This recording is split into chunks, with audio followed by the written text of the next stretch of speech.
హమాస్తో ఘర్షణల కారణంగా ఇజ్రాయెల్ నిర్మాణ రంగాన్ని కార్మికుల కొరత వేధిస్తోంది. దీంతో విదేశాల నుంచి శ్రామికులను ఆహ్వానిస్తోంది. అందులో భాగంగానే భారత్ నుంచి 6,000 మంది అక్కడికి చేరుకోనున్నారు. ఏప్రిల్, మే నెలల్లో ప్రత్యేక విమానాలను ఏర్పాటు చేసి వీరిని తరలించనున్నారు. ప్రయాణ ఖర్చుల్లో రాయితీ ఇవ్వాలని ఇజ్రాయెల్ ప్రధానమంత్రి కార్యాలయం, ఆర్థిక శాఖ, నిర్మాణ శాఖ సంయుక్తంగా నిర్ణయించాయి. ఈ మేరకు ఇజ్రాయెల్ ప్రభుత్వం నుంచి అధికారిక ప్రకటన వెలువడింది.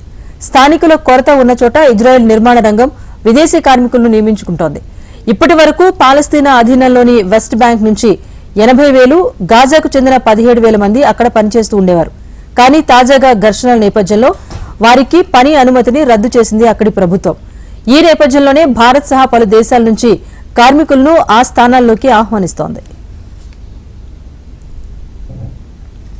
హమాస్తో యుద్దం ప్రారంభమైన తర్వాత ఇజ్రాయెల్లో అనేక ప్రాజెక్టులు నిలిచిపోయాయి. కార్మికుల కొరతే దీనికి ప్రధాన కారణం. ఫలితంగా ఉపాధి లేక జీవన వ్యయాలు పెరిగాయి, వ్యాపారాలు దెబ్బతింటున్నాయి, ప్రభుత్వానికి ఆదాయం తగ్గుతోంది. ఈ నేపథ్యంలో ప్రధానమంత్రి బెంజమిన్ నెతన్యాహు వివిధ వర్గాలతో సమావేశాన్ని నిర్వహించారు. ఆ తర్వాతే కార్మికుల తరలింపు నిర్ణయం వెలువడింది.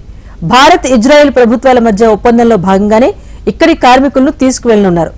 గత కొన్ని నెలల్లో దాదాపు 900 మంది కార్మికులు భారత్ నుంచి ఇజ్రాయెల్కు వెళ్లినట్టుగా అధికారిక గణాంకాలు వెల్లడిస్తున్నాయి. గత వారం మరో 64 మంది అక్కడికి చేరుకున్నారు. ప్రాథమిక పరీక్షల తర్వాత ఇజ్రాయెలీ కాంట్రాక్టర్స్ అసోసియేషన్ దాదాపు 20,000 మంది భారత, శ్రీలంక కార్మికులకు అనుమతులిచ్చిందని అక్కడి నిర్మాణ రంగం తెలిపింది. వారిలో కేవలం 1000 మంది మాత్రమే అక్కడికి చేరుకున్నట్టుగా వెల్లడించింది. కానీ వివిధ రకాల అనుమతులు, అధికారిక పత్రాల విషయంలో జాప్యం జరుగుతూ ఉన్నట్టుగా సమాచారం.